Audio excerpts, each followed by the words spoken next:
embargo, en la conciliación prejudicial se apercibe con multa al citado en caso de no acudir a la cita que se está generando.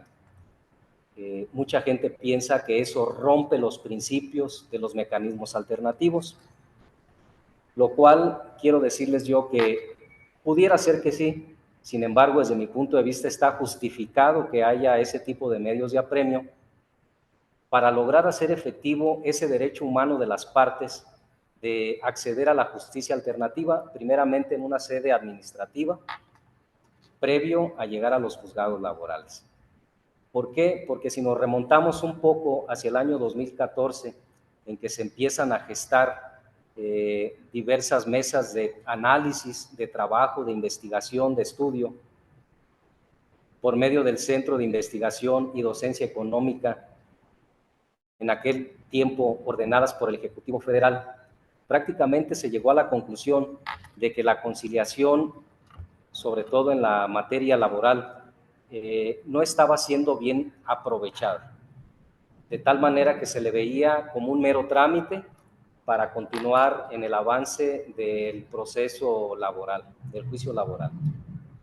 Entonces, al no aprovecharse de manera adecuada, lo que provocó en el largo plazo, que prácticamente son 100 años de trabajo de las juntas, que debemos de reconocer y de agradecer todo lo que hemos aprendido de ellas, es que no se usaba adecuadamente la conciliación, de tal manera que se convertía en un mero formalismo procedimental que se tenía que agotar para seguir en el asunto y hasta llegar a los laudos. La Ley Federal del Trabajo ha venido sufriendo importantes reformas que prácticamente han venido tratando de abreviar, por así decirlo, los tiempos de resolución de los conflictos laborales. Muchas reformas, desde luego, que son discutibles. Cada quien tiene su punto de vista respecto a las mismas y es, desde luego, que respetable. Acotar los salarios caídos a 12 meses y después generar un interés, etcétera, pues para muchos fue una reforma poco apropiada, en perjuicio del trabajador, etcétera. Sin embargo, creo yo que la intención desde aquellos tiempos en que se dieron estas reformas es tratar de que sea una justicia más eficaz, más rápida para las personas trabajadoras y sobre todo también para no afectar demasiado a las fuentes laborales que tanto necesitamos en el país. En ese sentido, la conciliación prejudicial se justifica como obligatoria por regla general. Y lo digo por regla general porque toda la regla general tiene excepciones y esta está en el 685 ter, donde están diferentes supuestos para no agotar la instancia prejudicial obligatoria. ¿Qué se nos pide ahí? Es un estándar probatorio muy mínimo para no agotar esa instancia prejudicial. ¿Por qué? Nos ha sucedido.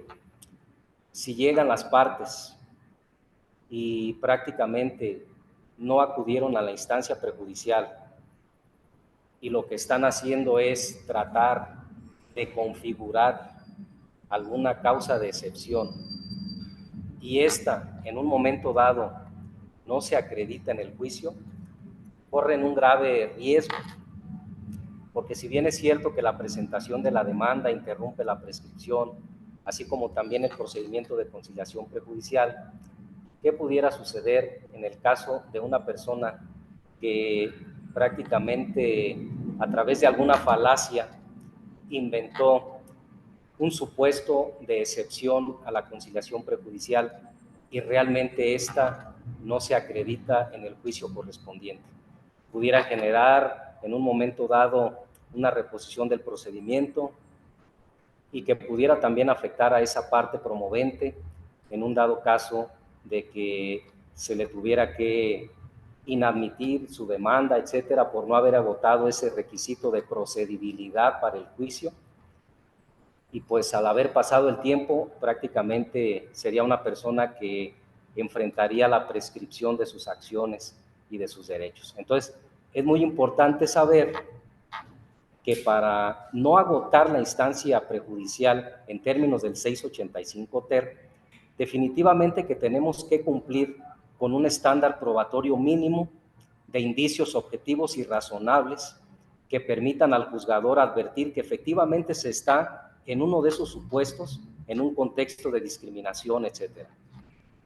Tribunales laborales del país que empezaron en la primera etapa de implementación de esta reforma, que fue en el año 2020, nos llevan una ventaja en cuanto a experiencia y conocimiento ya de criterios del Poder Judicial de la Federación, por lo menos a través vía de amparo indirecto, en los cuales ha procedido el amparo indirecto, y les hablo precisamente del Estado de México, que es uno de los estados que nos abrieron las puertas a la capacitación al Poder Judicial de Michoacán.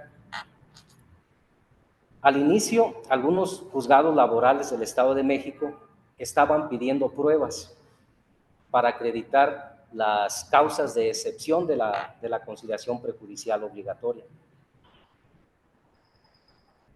Algunas personas no podían cumplir con ese estándar probatorio, y de tal manera que les desechaban o les inadmitían las demandas.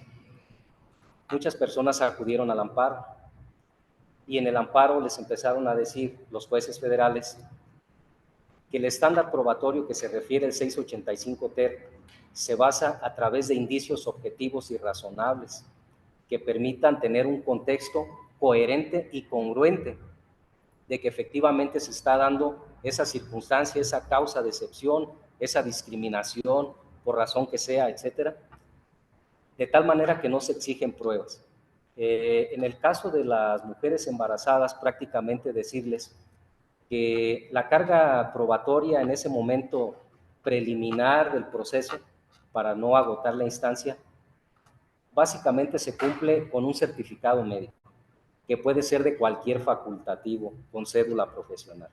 Muchas personas acuden al juzgado laboral a presentar su demanda, y es acompañada a la misma un certificado médico de algún médico de alguna farmacia, no digo nombres, ¿verdad?, pero de alguna farmacia de las más populares, y con eso basta para que el juzgador ya tenga un elemento objetivo, razonable, de que efectivamente esa persona que está diciendo que se encuentra en estado de gravidez, efectivamente así lo es, a través de un certificado médico.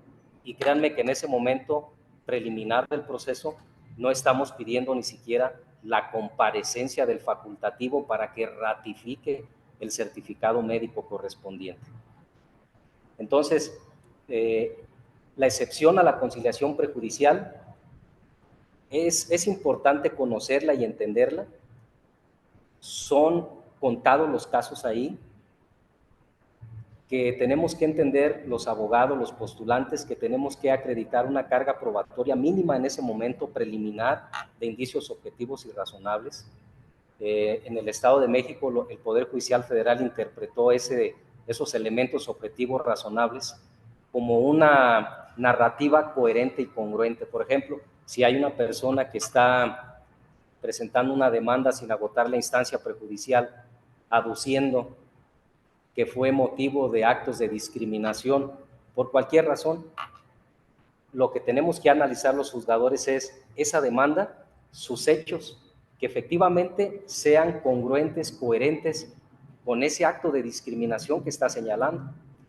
Porque no puedo decir yo al inicio de la demanda que no agoté la conciliación prejudicial porque estoy en un caso de excepción, porque fui discriminado, y posteriormente en mi narración de los hechos ya no se advierte nada. Entonces es importante eso. En el juzgado laboral región Uruapan, y respetando obviamente los criterios de los demás juzgados laborales del Estado, de la Federación y del país, lo que estamos siguiendo es la jurisprudencia emitida recientemente, en el sentido de que cuando no se agota la instancia prejudicial, como ya tenemos presentada una demanda que prácticamente está interrumpiendo o suspendiendo la prescripción de las acciones, nosotros en el juzgado laboral no inadmitimos, no desechamos, lo que hacemos es suspendemos el procedimiento para no causar una afectación a la parte actora, promovente. Requerimos, primeramente, porque muchas veces se pasa de que no exhibieron la constancia de no conciliación. Por alguna razón, a veces no exhiben algún otro documento, entonces hacemos esa prevención, ese requerimiento por medio del secretario instructor de la fase escrita. 3 días para que nos diga qué pasó con la constancia de no conciliación, si agotó el procedimiento o no lo agotó. Y lo que hacemos es el apercibimiento que de no exhibirlo, pues obviamente vamos a suspender procedimiento y vamos a canalizar el asunto al centro de conciliación. Ya hemos remitido varios desde que empezó esta reforma laboral a operar en Michoacán y nos enfrentamos a una pequeña resistencia del centro de conciliación local. ¿Cuál fue? De que el centro de conciliación local tiene un criterio y creo yo que es atinado, haciendo una nueva reflexión del tema es atinado ese criterio, porque nos dice, la instancia de conciliación prejudicial la tienen que agotar las partes interesadas. Tiene que venir el interesado a tramitar el procedimiento de conciliación. Nosotros no tenemos el personal suficiente para que el juzgado laboral nos mande los asuntos y nosotros estar citando a las partes, siendo que es una obligación constitucional. Estoy de acuerdo totalmente, de tal manera que si al inicio le remitíamos al centro una copia certificada de lo hasta en ese momento actuado para que citara a las partes a agotar la conciliación prejudicial, hecho lo anterior, reanudábamos, levantábamos la suspensión del procedimiento, reanudábamos y admitíamos la demanda, etcétera, la subsanábamos según fuera el caso y le dábamos trámite hacia adelante al proceso. Ahora lo que hacemos es suspendemos y requerimos a la parte, en este caso actora, para que acuda al centro. Le damos un término también de 3 días hábiles para que acuda al centro a iniciar el procedimiento y enseguida nos demuestre que efectivamente ya está iniciado el procedimiento, porque si este dura 45 días naturales, pues es obvio que al ir generar el citatorio se genera una cita posterior. Entonces, ya con eso que nos cumplan es más que suficiente para detener un poco esa suspensión del proceso, ya una vez que se remite la constancia, porque pudiera ser que en esa conciliación prejudicial se arregle el asunto, se convenga, pudiera ser.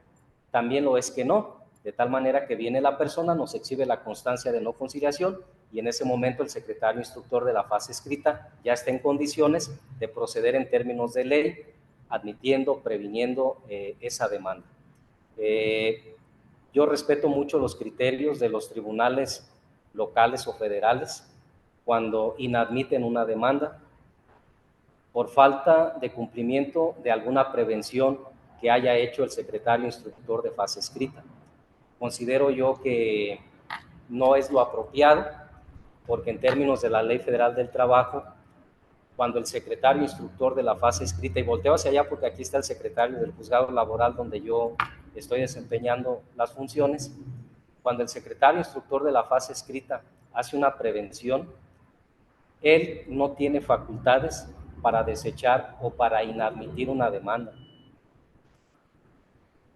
Estamos en fase escrita y nos dice la ley que en los acuerdos de la fase escrita, acuerdos y actuaciones de la fase escrita, el juez se puede auxiliar o el tribunal se puede auxiliar de un secretario instructor para dictar los principales acuerdos.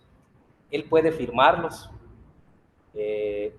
no necesita la firma del titular, y ahorita les voy a decir por qué es importante que el secretario firme por sí solo los acuerdos de la fase escrita. Él puede hacer todo lo relacionado con la fase escrita, admitir, prevenir la demanda, etcétera, pero él no tiene facultades de acuerdo a la ley para inadmitir o desechar una demanda, y él tampoco tiene facultades para poder admitir o desecharle pruebas que ofrezcan las partes en los escritos de demanda, contestación, réplica y contrarréplica. Su función de él está muy limitada en los artículos en el 857, en el 871, que nos hablan de las principales funciones del secretario instructor. Y fíjense qué interesante, hoy no estuvo presente nuestra secretaria instructora del Segundo Tribunal Laboral Federal de Asuntos Individuales, pero precisamente yo pensé en temas relacionados, porque actualmente la figura del secretario instructor es muy importante en el proceso laboral en el nuevo sistema. Tenemos 3 tipos de secretarios instructores, A, B y C. El A se encarga de los acuerdos de la fase escrita. El B entra a la fase oral con el juez. Cuando el secretario de la fase escrita, el secretario A, termina la fase escrita y cita a las partes a la audiencia preliminar, a partir de la audiencia preliminar entra el secretario B, que se convierte en una especie de acompañante del juez en las audiencias, con el cual está interactuando, y es muy importante la comunicación con él. A veces al secretario B se le pasan algunas cosas en su pauta de audiencia preliminar o de juicio preparada, pero el juez está atento porque están trabajando en conjunto y haciendo una labor de equipo. Pero también a veces sucede que al juez se le puede estar pasando algo y muy sutilmente el secretario instructor levanta su mano, hace uso del micrófono y manifiesta: su señoría, hace falta esto, no se tomó la protesta, faltó esto, no se separó a los testigos, no se separó a los absolutos, etc. Entonces hay mucha comunicación, mucho diálogo entre el juez y el secretario B. El secretario C es una figura muy administrativa del juzgado. Si el secretario A ordena girar oficios, ordena girar exhortos, etcétera, el secretario C se encarga de generar los exhortos, generar los oficios y estar en comunicación con las diferentes autoridades para que se le dé el seguimiento correspondiente. Cuando el secretario B de la fase oral ordena, o más bien el juez ordena en algún asunto que se gire algún exhorto, etcétera, para alguna coadyuvancia en alguna audiencia, el secretario B le pasa la comunicación al secretario C y también hace los exhortos, comunicaciones procesales, etcétera, oficios para pedir informes a las diferentes dependencias, perdón. Entonces hay esa trilogía de secretarios, es importante en el nuevo sistema. Lo único que nos está haciendo falta actualmente es una figura exclusiva a manera de secretario instructor de estudio y cuenta, secretario instructor de tipo proyectista. Les voy a decir, porque actualmente ya después de, en octubre pasado cumplimos 1 año en funciones, ya vamos para el 2.º año, ya prácticamente la carga laboral ya representa tener al día 3, 4 o a veces hasta 5 audiencias entre preliminares, de juicio, ratificación de convenios. Para todas ellas, el secretario B tiene que estar preparando una pauta, un camino para poder llevarla adecuadamente y no brincarnos algún paso. En las de juicio también, aparte los acuerdos de la fase oral, y no se diga cuando ya se viene el procedimiento de ejecución de sentencia y cuando las partes promueven el amparo directo. También el secretario B se encarga de todos esos acuerdos.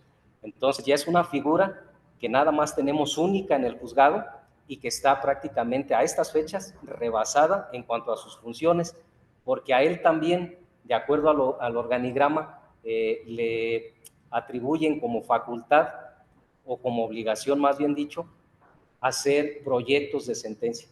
Y créanme que ya está muy complicado. Actualmente estamos solventando esa carga laboral porque estamos haciendo una labor de equipo. En el juzgado laboral de Uruapan hacemos esa labor de equipo, escribientes, los secretarios, meritorios que acuden también, les pedimos de favor que nos apoyen para ir estructurando las sentencias. También su servidor tiene que entrar en la proyección porque si no, no nos daríamos abasto.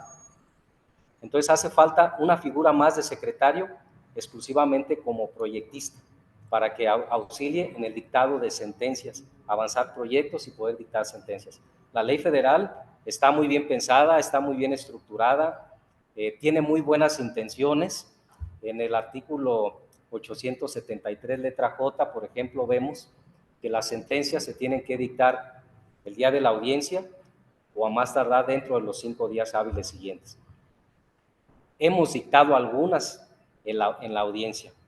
Hemos podido dictar algunas, sobre todo cuando se trata de asuntos que vienen en rebeldía, que no hay contestación de demanda.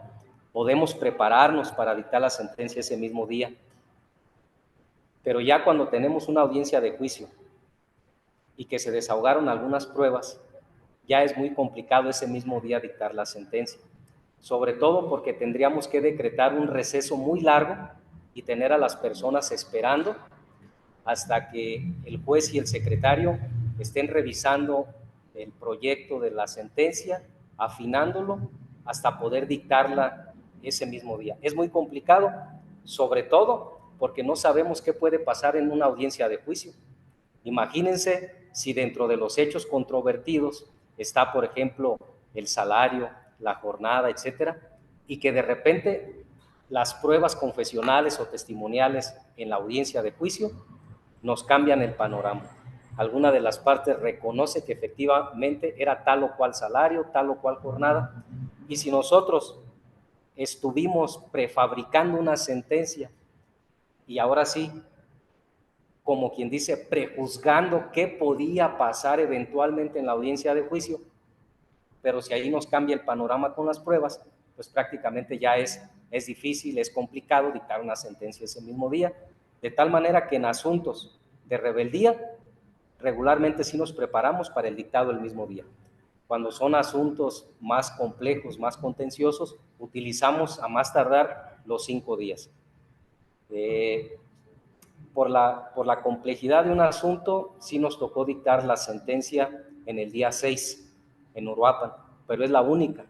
En el 6º día no pudimos cumplir con el tiempo porque era un asunto complejo que ameritaba analizar con perspectiva de género, era una rescisión laboral en contra de una mujer trabajadora, que si bien es cierto no estaba en algún contexto de discriminación laboral, ella por allí adujo algunos actos de violencia de una expareja, de tal manera que cuando se vino la audiencia de juicio tuvimos muchas pruebas y prácticamente fue complicado dictar la sentencia en 5 días, la dictamos al 6º, es la única, no lo volveremos a hacer, ¿verdad?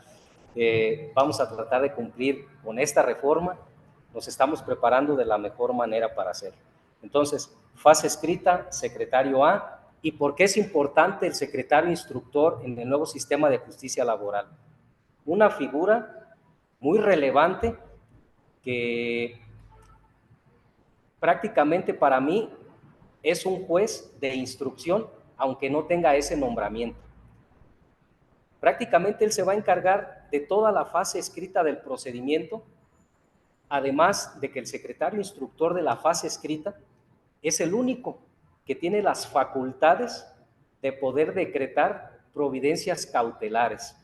La más común, que una mujer embarazada no sea dada de baja del Instituto Mexicano del Seguro Social, y algunas otras. Puede haber personas trabajadoras que no propiamente sean mujeres embarazadas, pero que también están en un contexto de desigualdad, de discriminación, etcétera. Entonces, atendiendo ahí a la perspectiva de derechos humanos, vemos el artículo 857 y decimos, pues el artículo 857 nos habla de las providencias cautelares que puede emitir el secretario instructor en la fase escrita. Sin embargo, lo que se ha dicho es que esta enunciación que tiene el 857 es meramente enunciativa, no es limitativa, de tal manera que las providencias que allí están se les llama providencias cautelares nominadas porque tienen un nombre específico ahí, y todas las demás que no se mencionan son innominadas porque no están expresamente señaladas en ese artículo 857. Pero fíjense qué interesante, por ejemplo, en el caso de las categorías sospechosas. Hace rato hablábamos de las causales de excepción de la conciliación prejudicial obligatoria, y luego vemos las providencias cautelares que puede emitir el secretario instructor, donde también se habla de esos rubros de discriminación, de categorías sospechosas. Y si vemos el 857, tal parece que va enfocado a la mujer embarazada, pero no es así. El artículo 857 siempre tenemos que verlo a la luz del artículo 2 de la Ley Federal del Trabajo, que precisamente ese artículo segundo de la Ley Laboral prácticamente nos hace también una remisión al primero constitucional. Entonces, ahí viene ese eslabón. El 857 no lo debemos interpretar de manera aislada, sino de manera sistemática y sobre todo de una manera que le llaman teleológica, de acuerdo a los fines que tiene la reforma laboral, y también funcional. ¿Para qué nos va a servir la aplicación de este artículo, el 857, el 685 ter, etcétera? No son, le llamaran en aquellos tiempos, no son artículos números clausus, es decir, cerrados, sino que son números apertus, es decir, están abiertos y admiten la interpretación ad rúbrica, sistemática, funcional de otros artículos que vienen en la propia Ley Federal del Trabajo, inclusive atendiendo al propio contexto del capítulo respectivo en el cual están inmersos. Entonces, secretario instructor es el que emite las providencias cautelares. Su servidor no las emite. Pudiera emitirlas estando abierta la fase oral del procedimiento. Sin embargo, todavía cuando las partes, porque fíjense lo interesante del secretario instructor de fase escrita, tal parece que él únicamente va a intervenir en fase escrita, pero no es así. Las providencias cautelares, si vemos el artículo, el 857, en la parte final dice que si una providencia se decreta ya después de la audiencia preliminar, entonces ya nos está diciendo, ojo, el secretario instructor puede emitir las providencias cautelares en fase escrita y después de la audiencia preliminar, es decir, en fase oral. Regularmente, su servidor deja que el secretario instructor emita o niegue las providencias cautelares, y les voy a decir la razón y el por qué. El único recurso que tiene la Ley Federal del Trabajo es un recurso ordinario, es horizontal porque se resuelve en el mismo juzgado y lo resuelve el titular del juzgado. Recurso de reconsideración. Únicamente procede contra el secretario instructor, actos u omisiones del secretario instructor. Ese recurso de reconsideración, pongan mucha atención, porque por regla general se piensa que se tiene que plantear en la audiencia preliminar. Esa es la regla general. El recurso de reconsideración se plantea en la audiencia preliminar. Ahí la audiencia preliminar la dividimos en 5 etapas. Su servidor en la segunda etapa aborda el recurso de reconsideración y ahí les doy el uso de la voz a las partes. Ahí pueden plantear todos los recursos de reconsideración en contra de actos u omisiones del secretario instructor, pero mucho ojo, contra las providencias cautelares decretadas o negadas por el secretario instructor, únicamente tienen 3 días para promover el recurso de reconsideración. Cuando el secretario les niegue una providencia o bien la dicte y ustedes representen en este caso a una parte demandada contra la cual se decretó esa providencia cautelar, ustedes tienen que inconformarse, si es que así lo desean, a través del recurso de reconsideración dentro de los 3 días siguientes a que tengan conocimiento de esa providencia cautelar. Promueven su recurso y por regla general, se tiene que resolver en la audiencia preliminar. Sin embargo, aquí viene una excepción que yo he visto desde hace algún tiempo, que todavía no se nos da el caso, pero que pudiera acontecer y que creo yo que así procedería. Si dice la ley que el recurso de reconsideración se plantea y resuelve en la audiencia preliminar por regla general y que el recurso de reconsideración en contra de providencias cautelares dictadas o negadas se tiene que promover dentro de los 3 días siguientes, díganme ustedes, si no se justifica en base a una perspectiva de derechos humanos y sobre todo muchas veces involucrado el derecho de la salud de alguna persona. Imagínense que el secretario instructor de la fase escrita les negó la providencia cautelar de atención médica, de ser inscritos o reinscritos al régimen obligatorio del Seguro Social. Les niega la providencia y ustedes ven que su cliente definitivamente la necesita, no tiene otro trabajo en puerta como para ser dado de alta nuevamente, no hay alguna persona por medio de la cual él sea un beneficiario y por lo tanto necesitan esa providencia cautelar. Ahí se rompe la regla general desde mi punto de vista, Si en ese momento se plantea un recurso de reconsideración en contra del secretario instructor, ya lo hemos platicado con él, ya estamos atentos en el tema, lo que le digo yo al secretario es, abre de inmediato, dentro de las 24 horas siguientes, una audiencia para escuchar a las partes, a ambas. Se les va a notificar inmediatamente, ya sea personal o por medio de los buzones electrónicos. Vamos a escuchar a las partes para resolver este recurso de reconsideración. No importa que la ley diga que se va a resolver en audiencia preliminar, pero no lo podemos postergar porque está de por medio el acceso a la salud.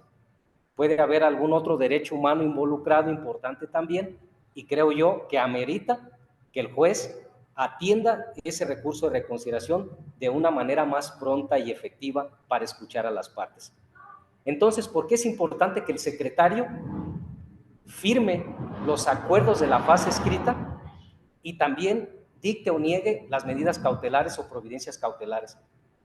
Porque solamente contra él procede el recurso de reconsideración y lo va a resolver el titular del juzgado, de tal manera que él puede tener algún criterio equivocado o algo sucedió, la carga de trabajo, etcétera, etcétera, y entonces ya entra el juez a subsanar esa parte del secretario instructor. ¿Qué pasaría si en la materia del nuevo sistema laboral el juez firma todos los acuerdos de la fase escrita junto con el secretario? Cerramos la puerta para el recurso de reconsideración. Por eso es importante que el secretario tenga ese reconocimiento de su actividad que él está haciendo. Y se puede equivocar. Yo lo único que le digo al secretario es, te puedes equivocar, pero conforme a derecho, ¿verdad? Para que las partes puedan recurrir y uno pueda revisar y no cerrarles la puerta, no vedar ese derecho del recurso de reconsideración, porque es lo único que tienen ustedes para recurrir ante el juez a que revise un acto u omisión del secretario. Entonces, de ahí estriba su importancia de él en el juzgado laboral de Uruapan, y respetando criterios, prácticamente es un juez de instrucción que tiene abierta la posibilidad de pensar, aportar, reflexionar temas, resolver, dictar sus acuerdos. Sí los comentamos, sí los socializamos en ocasiones que ameritan importancia, atención, pero regularmente, como les decía yo, ya la carga laboral de la fase oral, con audiencias, dictado de sentencias, acuerdos de fase oral, etcétera, etcétera, ya es complicado. Entonces, esa trilogía de secretarios tiene que funcionar, tiene que ser operativa. Y por eso es importante lo que él haga o deje de hacer para que también el juez pueda entrar a subsanar. Otro artículo también importantísimo en este nuevo sistema laboral, el 873 letra K. Ese artículo, hagan de cuenta que da amplias facultades a las personas juzgadoras en materia laboral para subsanar cualquier tipo de omisión o irregularidad que se advierta dentro del procedimiento y que obviamente en ese momento pueda ser subsanable sin causar alguna afectación a las partes, y se corrige, se enmienda en ese momento con fundamento en el 873 letra K. Lo utilizamos en fase escrita, en fase oral, en audiencias preliminares, de juicio, etcétera. Entonces, esa es una herramienta muy importante para los nuevos juzgadores laborales. Pasamos un poquito de la fase escrita que tiene el secretario A, ya les dije la importancia de sus funciones y todo, y pasamos un poquito a la fase oral. El secretario instructor cierra la fase escrita, emite una certificación el secretario de que todas las notificaciones practicadas en la fase escrita fueron apegadas a derecho. Lo hace a manera de depuración, está en la ley, pero es una depuración también importante y que a veces también se pueden cometer ciertos hierros, pero el secretario instructor tiene la obligación de certificar que lo que hizo la actuaria en la fase escrita fue adecuado y fue correcto y apegado a la normatividad. ¿Qué pasa si ya en la audiencia preliminar advertimos que no fue así? O a veces en una ocasión me tocó llegar hasta el dictado de sentencia y advertí ciertas deficiencias en un emplazamiento con fundamento en el 873K de la ley. tuve que subsanar, corregir, regularizar el procedimiento, reponerlo hasta ese momento procesal oportuno para que fuera enmendada esa violación advertida en el procedimiento. Y les voy a decir algo importante, y ya saben que yo respeto las opiniones de todos los titulares de Michoacán y a nivel federal, pero yo he escuchado comentarios así. Al momento de dictar sentencia, ya no podemos ordenar la reposición del procedimiento si advertimos alguna violación procesal. Eso que lo hagan valer las partes a través de un amparo directo. Yo he escuchado ese tipo de comentarios de personas juzgadoras de otras partes del país. Mis respetos, pero yo no comparto ese criterio. Me ha tocado dictar sentencias donde he ordenado la reposición, precisamente para evitar esa vulneración de derechos, esa afectación al debido proceso. De hecho, también en los procesos laborales, nosotros fomentamos mucho la conciliación, porque imagínense ustedes, si alguna parte venía alegando alguna excepción para no agotar la instancia, y llegamos al proceso y nos vamos con la finta y decimos, bueno, no agotó la instancia porque dice que está exenta, pues yo tampoco la voy a mandar llamar al juzgado, tampoco le voy a dar a conocer la existencia de medios alternativos de solución de controversias, pues porque viene exenta y ella no quiso agotar esa instancia, por lo tanto, pues yo tampoco como juez la voy a obligar.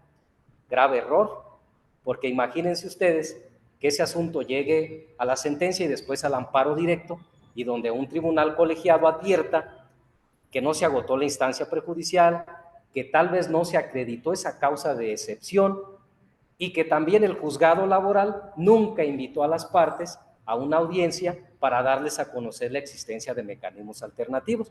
Pues obviamente que violamos todo el proceso, ¿verdad? Y hay que reponerlo. Entonces, procuramos la conciliación también.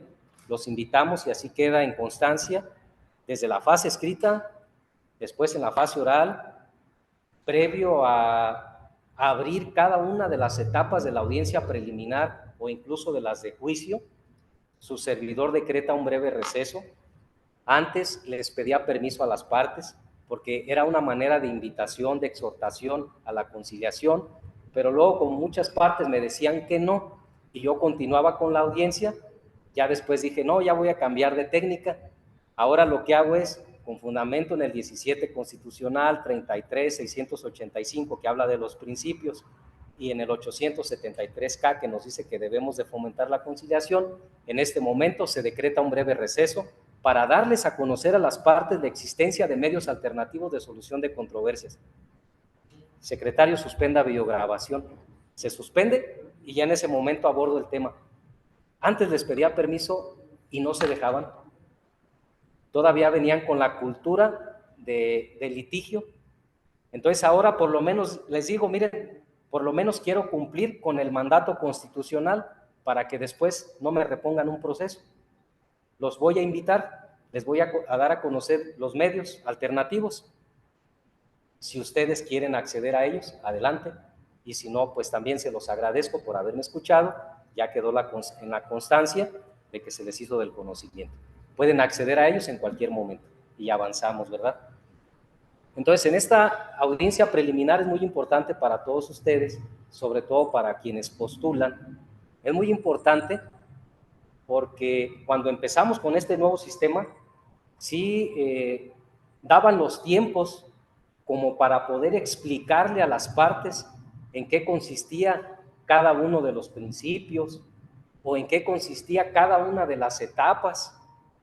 Ahorita créanme que la dinámica nos lleva a una mayor agilidad en las audiencias, de tal manera que ustedes tienen que estar muy atentos si quieren plantear alguna excepción procesal o dilatoria, algún recurso de reconsideración, etcétera, porque en las etapas de la audiencia se abren y se cierran y quedan precluidos los derechos que no se ejercitaron en la misma. Por ejemplo, en la primera etapa de la audiencia preliminar, actualmente más o menos estamos homologados en el criterio, analizamos la legitimación procesal de las partes activa y pasiva, analizamos excepciones procesales o dilatorias que ameritan un previo y especial pronunciamiento en ese momento de la audiencia, de tal manera que hacemos constar, previa revisión del expediente digital, si las partes interpusieron alguna, pues en ese momento les damos el uso de la voz para que reiteren sus argumentos, planteen su recurso, agotamos el principio de contradicción, siempre hay que hacerlo, escuchar a la contraparte y enseguida resolver lo procedente. Pero ¿qué pasaría si ustedes quieren plantear una excepción procesal dilatoria? La que se les ocurra, tal vez, no sé, alguna cuestión de competencia, alguna cuestión, pero no la plantearon en la etapa correspondiente, se cierra con el golpe de mallete, quedan precluidos los derechos y avanzamos en la audiencia y de repente, más adelante, en otra de las etapas, ustedes dicen, señoría, en este momento quiero plantear una excepción de incompetencia o una excepción procesal dilatoria, pues le vamos a decir que ya no ha lugar por extemporánea la manifestación, porque ya precluyó, se cerró esa etapa correspondiente. Entonces, es importante. Segunda etapa de la audiencia preliminar, recurso de reconsideración en contra del secretario instructor. ¿Qué hizo o qué dejó de hacer el secretario instructor que afectó a las partes que tengan que decir en ese momento? Nada más acuérdense de las providencias cautelares, tuvieron que haber dicho algo dentro de los 3 días siguientes. Aunque las analicemos en la preliminar, pero dentro de los 3 días tuvieron que plantear su recurso de reconsideración. Lo resolvemos en preliminar. Abrimos esa segunda etapa. Si hay un recurso previamente interpuesto, en ese momento lo abordamos. Principio de contradicción, manifiesta la contraria a lo que a su interés corresponde, y en ese momento resolvemos el recurso de reconsideración, si es procedente o improcedente, si algo se tiene que subsanar o corregir, lo hacemos en ese momento, desde ese momento. La tercera etapa de la audiencia preliminar, establecer hechos no controvertidos. Es muy importante esta parte de los hechos no controvertidos. Regularmente su servidor en Uruapan interactúa con las partes, siempre preguntándoles y diciéndoles que los hechos no controvertidos advertidos por este tribunal van a ser precisados. Sin embargo, no cerramos la puerta para que las partes puedan proponer alguno diferente. Se le pudo pasar al secretario al elaborar la pauta, se le pudo pasar al juez también. Sin embargo, las partes en ese momento, previo a que se cierre la etapa, se les da el uso de la voz y pueden hacer una propuesta de un hecho no controvertido que el tribunal no advirtió. Manifiestan principio de contradicción, la parte contraria puede decir, efectivamente estoy de acuerdo, ese es un hecho no controvertido, lo incorporamos. Hace tiempo me preguntaban si eso era parecido a los acuerdos probatorios del nuevo sistema penal. No tanto, pero definitivamente que ayudan mucho. Y les voy a decir por qué esta tercera parte de la audiencia preliminar repercute más adelante y ayuda mucho a la depuración procesal. Hechos no controvertidos, aquellos que están confesados, reconocidos, aceptados o sobre los cuales no se suscitó controversia o la parte que al momento de contestar una demanda prácticamente se condujo con evasivas, con silencio, etcétera. Entonces, al no suscitar controversia sobre un hecho, este se tiene por reconocido, por aceptado, por admitido como no controvertido. Ese hecho ya no amerita pruebas. Y por lo tanto, más adelante vamos a desechar todas aquellas pruebas que estaban relacionadas con ese hecho no controvertido. Vamos a admitir únicamente sobre hechos controvertidos. Muchos juzgados, y es respetable, no fijan los hechos controvertidos. Por lo menos su servidor sí procura hacerlo para que las partes tengan un panorama general sobre esos hechos que sí están controvertidos en juicio, porque más adelante, en la cuarta etapa de la audiencia, vamos a admitir, preparar y desechar medios de prueba, y es ahí donde les voy a decir, las pruebas, ¿por qué se admiten? Porque se refieren a hechos controvertidos, no confesados por las partes. ¿Por qué se admiten? Porque están ofrecidas en el momento procesal oportuno. Regla general, ofrecer las pruebas en la demanda, en la contestación de demanda, y salvo algunos casos excepcionales, muy contados, muy específicos, en la réplica y en la contrarréplica. Por eso, los postulantes del nuevo sistema laboral tienen que hacer una buena estrategia de litigación. Desde el momento que hagan su demanda, tienen que estar pensando en los peores escenarios posibles de la contestación. Si yo estoy afirmando un hecho en mi demanda, ofrezco las pruebas. No me puedo confiar como parte actora a que no me van a controvertir tal hecho. Yo tengo que pensar siempre en que me los van a controvertir y a controvertir todos. Incluso, imagínense, negativa de la relación laboral. Fíjense que ahí va la línea jurisprudencial también en torno a ese tema de la negativa de la relación laboral, porque desde mi punto de vista, cuando se presentaba una demanda y en la contestación se negaba la existencia de la relación laboral, el criterio de su servidor era que en la réplica la parte actora sí podía ofrecer pruebas con la finalidad de acreditar la existencia de la relación laboral. ¿Por qué? Ante el escenario de que ella no preveía o no sabía que le fueran a negar la relación laboral. Pero créanme que muchos juzgados del país pensaban lo contrario y decían, ya no se pueden admitir nuevas pruebas en la réplica relacionadas con la relación laboral, porque el actor ya tenía conocimiento de ese hecho, de la existencia de la relación laboral, y debió haberlas ofrecido desde la demanda. Afortunadamente, ya salió por lo menos una tesis aislada que nos da el panorama y nos dice, en la réplica hay que admitirle las pruebas a la parte actora si le negaron la relación laboral, ¿verdad? Porque es un escenario no previsto y por lo tanto le da el derecho a probar. Por lo menos ahí vamos avanzando poco a poco. Pero yo quiero que sepan que ha de haber habido muchos casos donde ya no se admitieron pruebas y se fueron los asuntos así, en perjuicio en este caso de la parte actora, ¿verdad? Entonces, importante para ustedes, no pasa nada. Ofrezcan todas sus pruebas desde la demanda, ofrezcan todas sus pruebas desde la contestación de la demanda. No importa que en la audiencia preliminar, en el momento de la depuración procesal, en base a los hechos no controvertidos y controvertidos, el tribunal inadmita o deseche algunas porque no se refieren ya a hechos controvertidos o porque ya resultan innecesarias, ¿verdad? Mejor que lo haga el tribunal, pero no se cierren ustedes esa parte en su estrategia de litigación laboral que tienen que presentar actualmente en este nuevo sistema debidamente sustentada.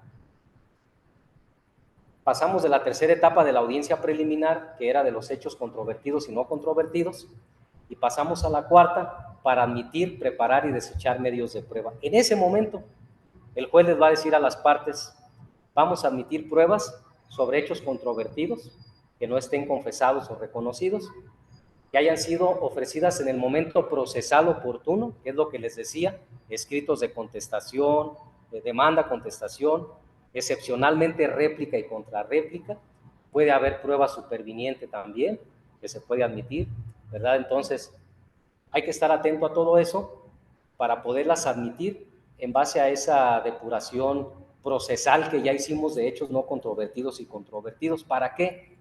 Lo que se trata en este nuevo sistema es despresurizar la etapa de instrucción.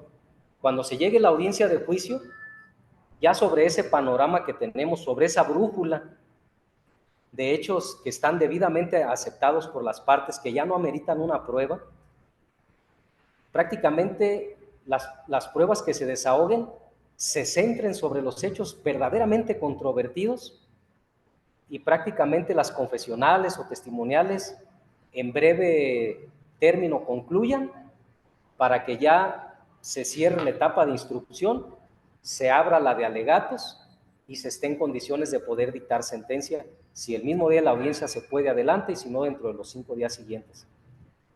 Porque de repente suele pasar ya en los interrogatorios de las partes en las audiencias de juicio.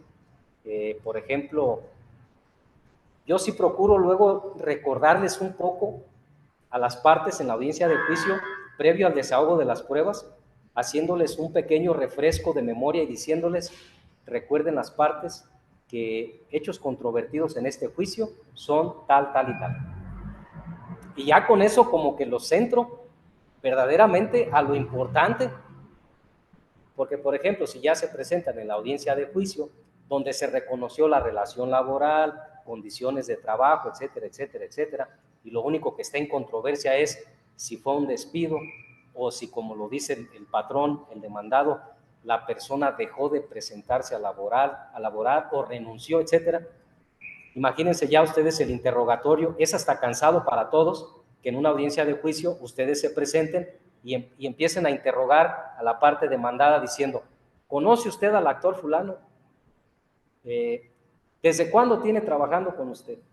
Etcétera. O sea, ya son preguntas ociosas, innecesarias, irrelevantes, que ya no vienen al caso.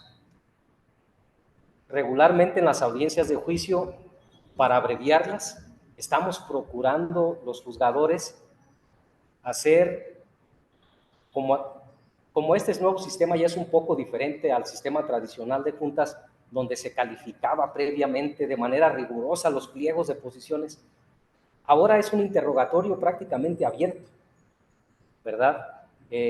Puede haber preguntas abiertas o puede haber posiciones cerradas que induzcan a la confesión, ambas. No pasa nada y se pueden estar alternando ese tipo de preguntas por parte de los oferentes de la prueba hacia los absolventes o hacia los testigos, ¿verdad? Preguntas abiertas, prácticamente un diálogo que puede tener el abogado de la parte oferente con la persona que tiene allí en la mesa de testigo que está interrogando. Ya, si no quieren usar el formalismo tradicional de que diga cómo es cierto, cómo lo es, no pasa nada. Me han dicho a veces en algunos interrogatorios, alguna de las partes, levanta la mano la contraparte y dice, es que no formuló una posición, formuló una pregunta. Y ya le digo, en el nuevo sistema laboral son preguntas o posiciones. Así está el artículo redactado. Es un interrogatorio prácticamente abierto.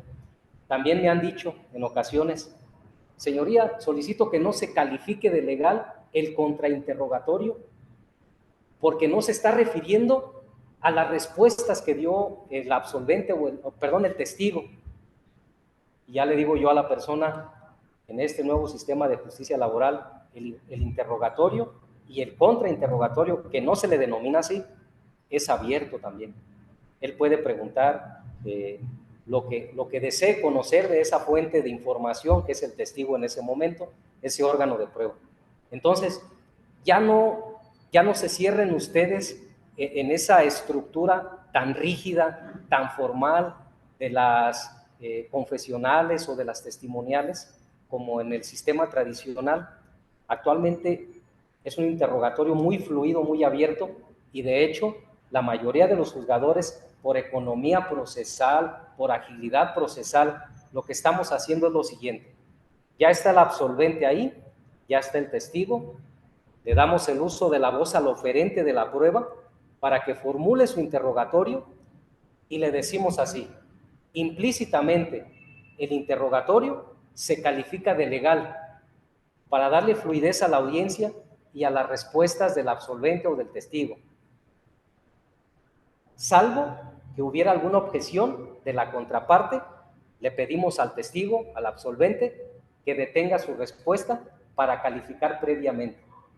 Pero es muy excepcional, y créanme que ya en el nuevo sistema, en la práctica, son muy pocas las objeciones que se dan. Regularmente se centran las partes en preguntar lo que realmente es importante para el proceso, de tal manera que la contraparte ya no objeta ese interrogatorio. Y además, por una cosa también muy importante, en el nuevo sistema de justicia laboral, una vez que concluye el interrogatorio hacia los absolventes o hacia los testigos, los juzgadores tenemos facultades amplias para poderles hacer preguntas.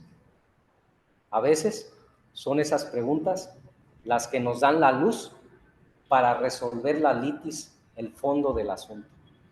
Porque a veces las partes no las plantearon y es el juzgador que con fundamento en el 782, en búsqueda de la verdad y en base a las facultades que tiene para interrogar a las partes, las cuestiona y sale a la luz la verdad de los hechos, la realidad, y en base a ello se tiene que resolver.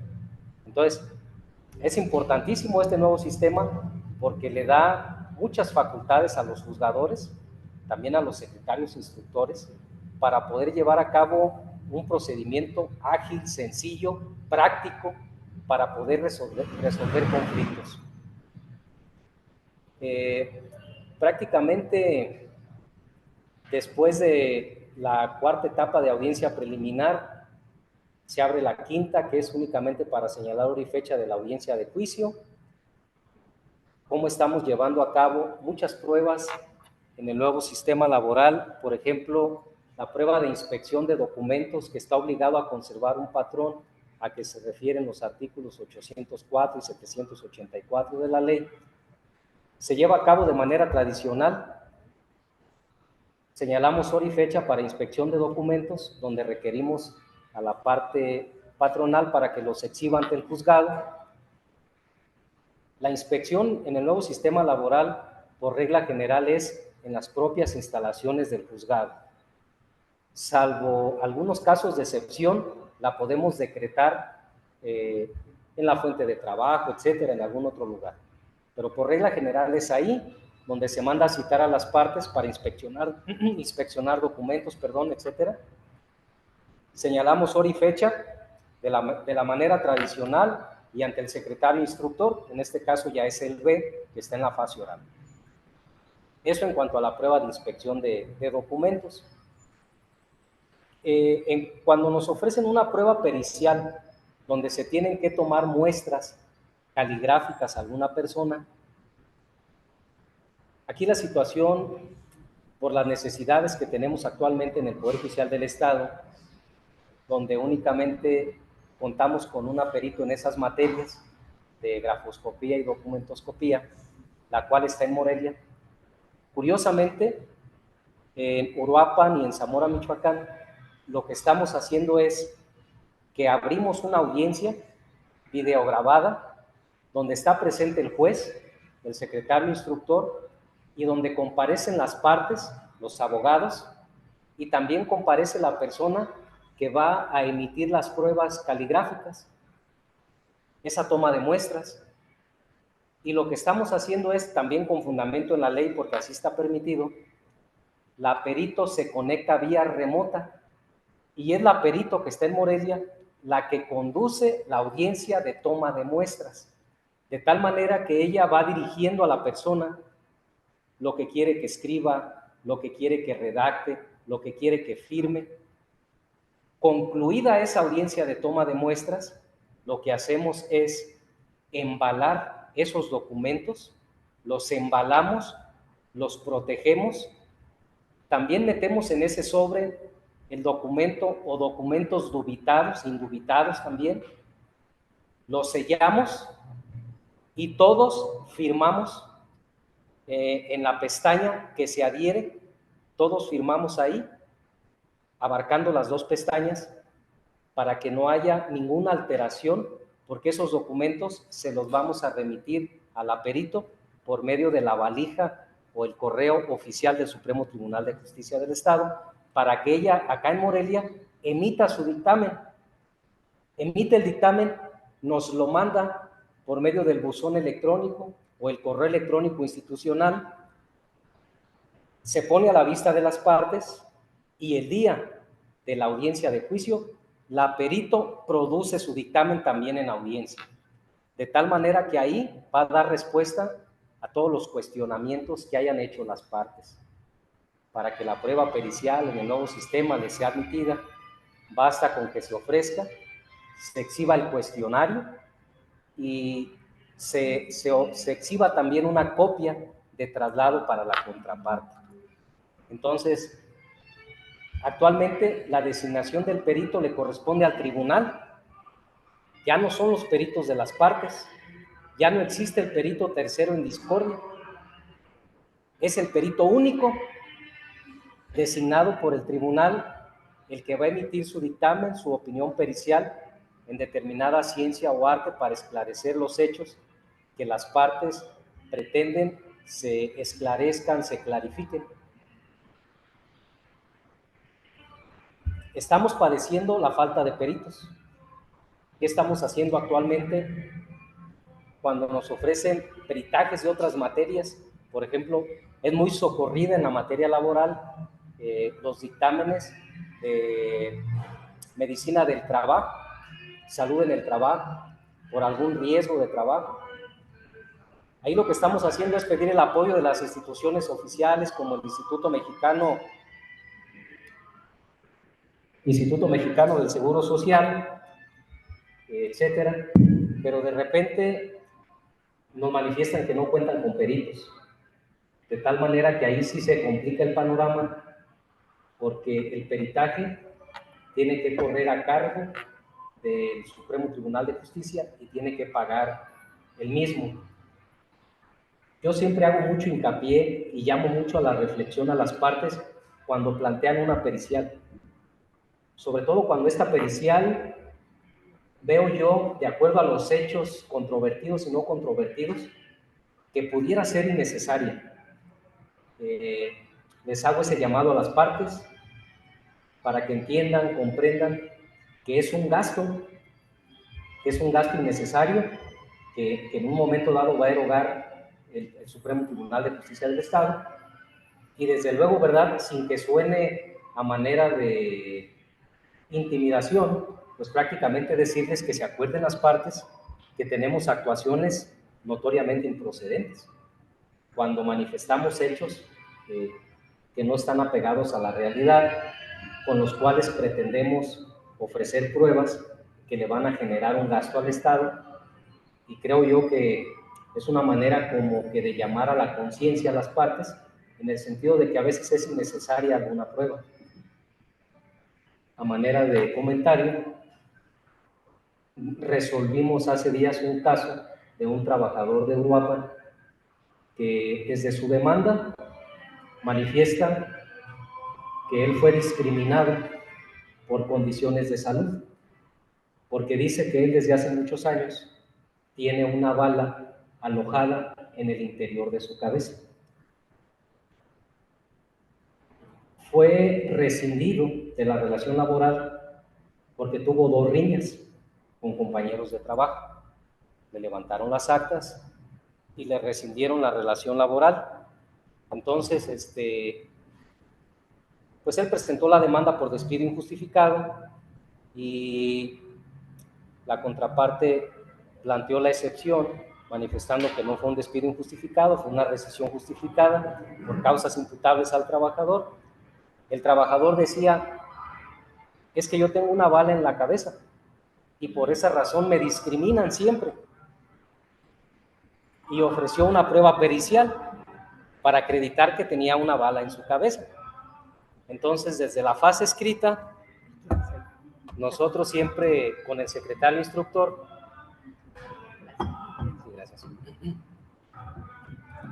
siempre lo requerimos con la finalidad de que aportara pruebas radiográficas de gabinete, estudios médicos, dónde fue atendido, etcétera, etcétera. De tal manera que cuando se llegó a la audiencia preliminar, nosotros ya contábamos con elementos de prueba para saber que efectivamente tenía una bala en su cabeza. Además de que mandamos pedir informes al Instituto Mexicano y a un hospital de Uruapan, donde también tuvo cierta atención médica y donde definitivamente la información aportada fue, sí, tiene una bala en su cabeza. Entonces ya era un hecho prácticamente que no estaba controvertido, y además de que la contraparte, al momento de contestar la demanda, no suscitó controversia, únicamente dijo, nunca ha sido discriminado por su estado de salud, punto. Pero no dijo sí o no es cierto. Entonces, no suscitó controversia. Inadmitimos la pericial en el momento de la audiencia preliminar y como previamente el abogado no había ido a hacer alegato de oreja, ¿verdad? Como a veces se hace, pues obviamente que no sabía que se le iba a desechar la prueba porque era innecesaria. Pues prácticamente se alteró el abogado cuando le dije, la prueba pericial para acreditar esto y esto y esto es innecesaria, se desecha. Y el abogado en ese momento levantaba la mano y decía, no, es que queremos acreditar el estado de vulnerabilidad de la persona y muchas cuestiones, de tal manera que le dije que no puedo prejuzgar, ¿verdad? Pero a veces, como con ganas de decirle a las partes, es que ya no necesitas esto, porque para mí ya está bien claro como juzgado, ya es un hecho, ¿verdad?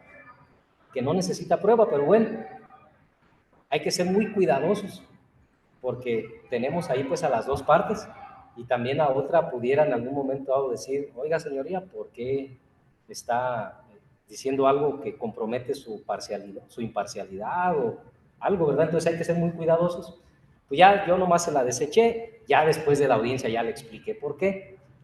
Y finalmente ese asunto se resolvió, todos contentos, se decretó, no se acreditó el despido injustificado, porque el trabajador había participado en 2 riñas, le habían levantado sus actas, y dentro del término que establece la ley, le habían dado la notificación de la rescisión justificada. Lo único que faltaba pagarle pues eran sus prestaciones legales irrenunciables, y además de pagarle su prima de antigüedad, que era lo que más peleaba él. Entonces, condené a lo básico y se quedó contento porque prácticamente en términos de conciliación le ofrecían menos cantidad. Ya cuando salió la sentencia y era una cantidad más o menos equilibrada con la que ellos pedían, un poquitito más abajo, pues prácticamente ya el abogado fue, dio las gracias y dijo, yo no voy a promover amparo, estamos conformes con esa sentencia, aunque no se acreditó el despido. Prácticamente ahí el trabajador lo que quería era el reconocimiento de su antigüedad por los años que había trabajado y que él pensaba que no se la iban a pagar, ¿verdad? Entonces, hay asuntos así donde no se necesita la prueba pericial, ¿verdad? Y hay que hacer mucho el llamado ahorita, porque tal vez la federación sí cuente con peritos propios a sueldo fijo, pero nosotros todavía no. Tenemos que echar mano de peritos de las listas autorizadas por el Supremo Tribunal, pagarlos nosotros. Y fíjense, aquí nosotros absorbemos el gasto, pero ¿qué pasa en los procedimientos de ejecución? Por disposición expresa de la ley, cuando se viene el procedimiento de ejecución, los gastos corren a cargo de la persona condenada. En ese sentido, ahí sí podemos, en caso de que se ocupe un dictamen pericial, un avalúo de algún inmueble, de algún mueble, etcétera, sí podemos ordenar que ese peritaje sea a cargo de la parte demandada. Pero estamos hablando del procedimiento de ejecución.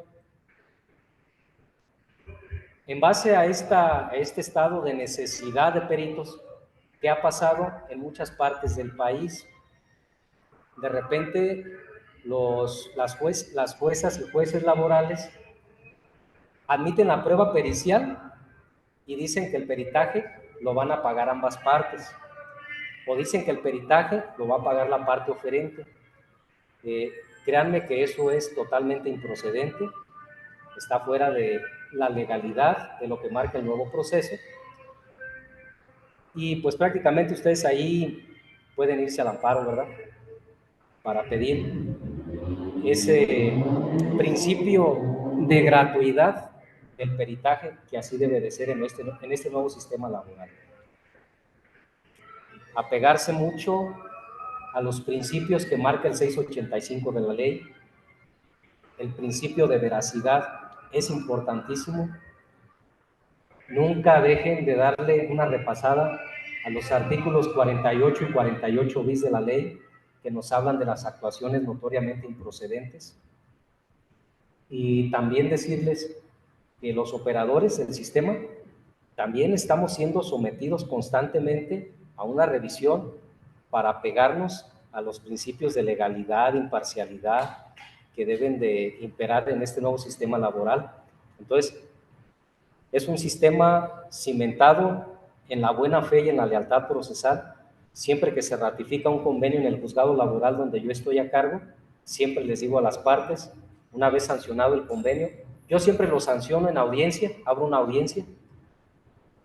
Hay otros compañeros que lo dejan en la fase escrita para que de manera tradicional lo ratifiquen las partes. Para mí es muy importante que se ratifiquen en una audiencia pública de derecho, videograbada, donde están las partes, el actor, el demandado, los apoderados, el juez, el secretario instructor.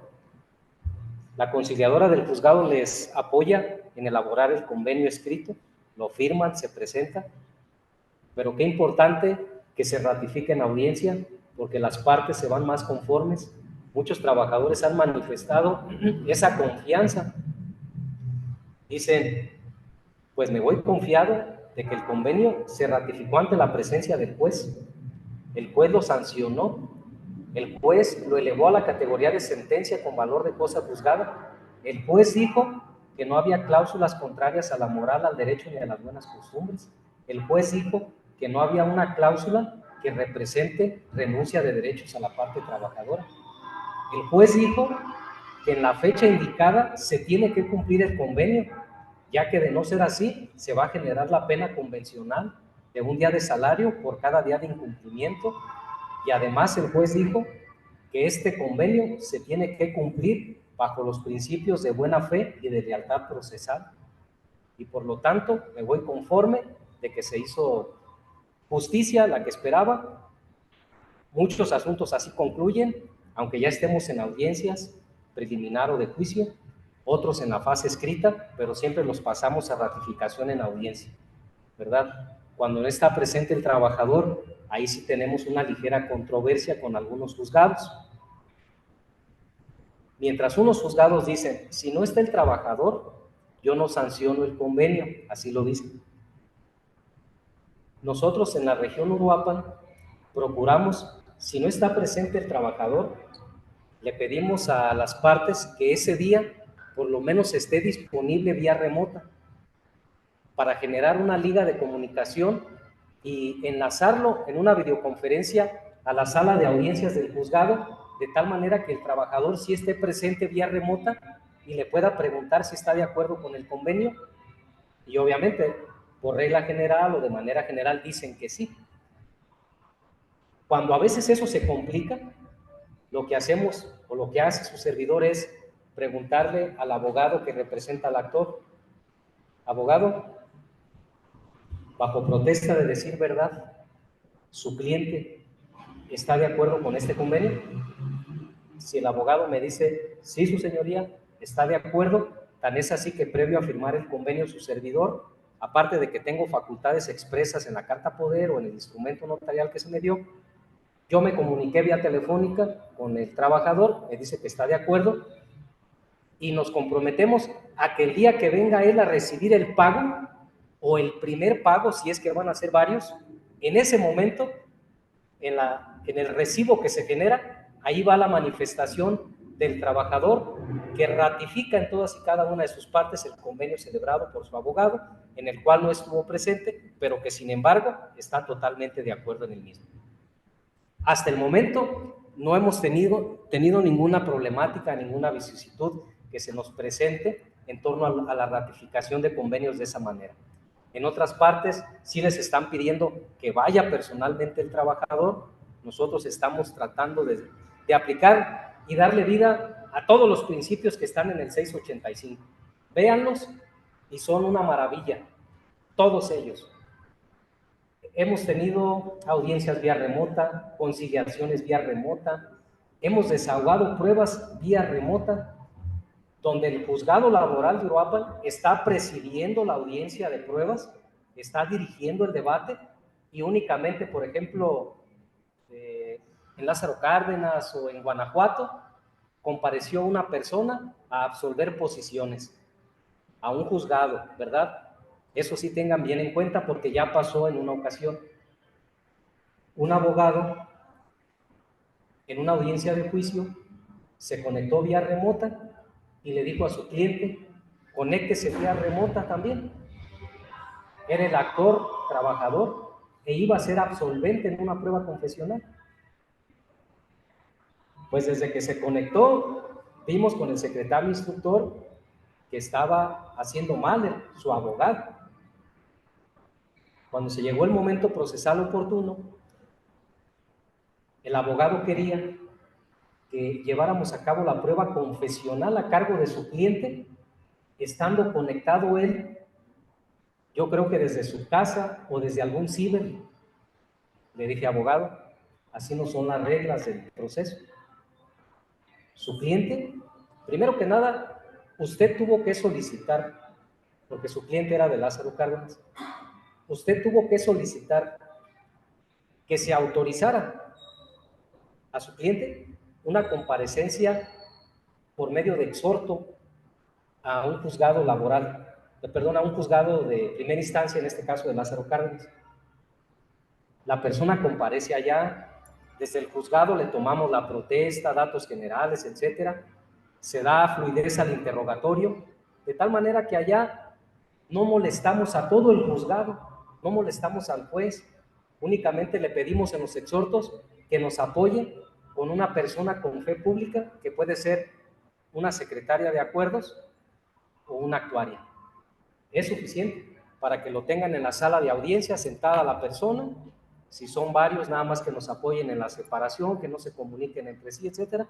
Pero hemos llevado a cabo pruebas así a la distancia, donde se encuentren, y si mal no recuerdo, un juzgado laboral de aquí de Morelia llevó una prueba estando una persona, no sé si en Europa, en España, no sé dónde, pero ya se puede todo eso.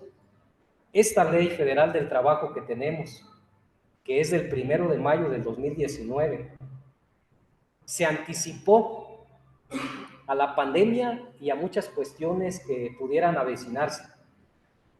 Es una ley de avanzada en cuestión tecnológica y necesitamos aprovecharla para darle fluidez a los asuntos, ¿verdad? Entonces, decirles prácticamente, yo con eso quiero terminar para que haya una pequeña serie de preguntas, respuestas, tal vez participaciones, pero decirles con eso que el nuevo sistema de justicia laboral está funcionando adecuadamente en Michoacán, que tenemos retos y tenemos perspectivas a corto, mediano y largo plazo, pero que las tenemos que ir solventando. Actualmente quiero reconocer yo el esfuerzo que se está haciendo por parte de todos los juzgados laborales locales y los dos federales que tenemos, del Centro Federal de Conciliación y Registro Laboral, del Centro de Conciliación Local y de sus 3 regiones también, porque se está haciendo un esfuerzo enorme. Poco a poco la tecnología va entrando, sobre todo al Centro de Conciliación, porque también imagínense, hace tiempo todavía, y esa es una crítica constructiva, y se la he hecho directamente a personal del Centro de Conciliación Local, estaban pidiendo como requisito para iniciar el procedimiento de conciliación que fuera personalmente el interesado, es decir, el actor o el trabajador regularmente. Imagínense ustedes, por ejemplo, la región Uruapan, que abarca hasta Coahuayana, Lázaro Cárdenas, Arteaga, Cualcomán, Apatzingán, Ario de Rosales, Tacámbaro y Uruapan, 8 distritos judiciales. Imagínense un trabajador despedido en Coahuayana, que lo hicieran ir hasta Uruapan a solicitar el procedimiento de conciliación, que le generaran una cita, que se regresara a Coahuayana y que después, a los días, volviera a la cita al centro de conciliación con el riesgo de que no se presentara la parte citada. ¿Cuánto gasto se genera? Yo les hice hincapié que de acuerdo al artículo 685, letra C de la Ley Federal del Trabajo, la conciliación puede plantearse de diferentes formas: presencialmente, acudiendo el interesado, por escrito o por medio de alguna videoconferencia, llamada, etc. Entonces, el centro no estaba haciendo efectivo ese derecho de los justiciables en cuanto a 2 aspectos fundamentales, porque no permitía la petición por escrito, mucho menos por algún apoderado. Querían presente al trabajador. El argumento es que porque trataban o tratan de abolir algunas prácticas inadecuadas del anterior sistema. Pero yo les voy a decir una cosa, yo creo que basta con que realmente a la cita principal sí acude el actor y sí acuda la parte demandada. O sea, iniciar el procedimiento no se necesita que vaya directamente el actor.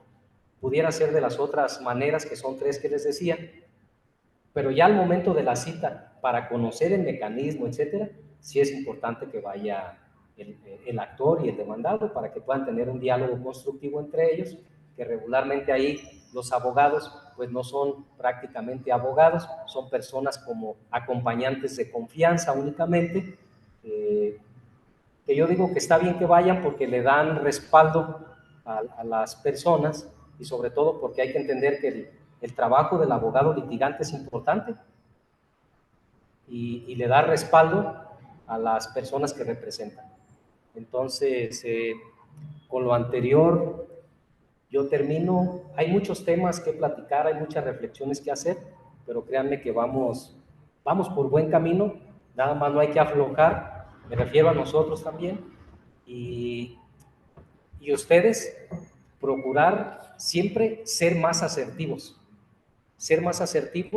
en las audiencias, en sus participaciones, en cada una de las etapas, saber en qué consiste cada etapa de cada audiencia para no generar luego argumentos que no van en ese contexto, para que en un momento dado los tribunales pues no les llamen la atención y no les vayan a decir que no es el momento procesal oportuno, ¿verdad? Ser asertivos en cuanto a lo que se quiere y también delimitar muy bien sus preguntas para las posiciones en las confesionales, en las testimoniales, etcétera.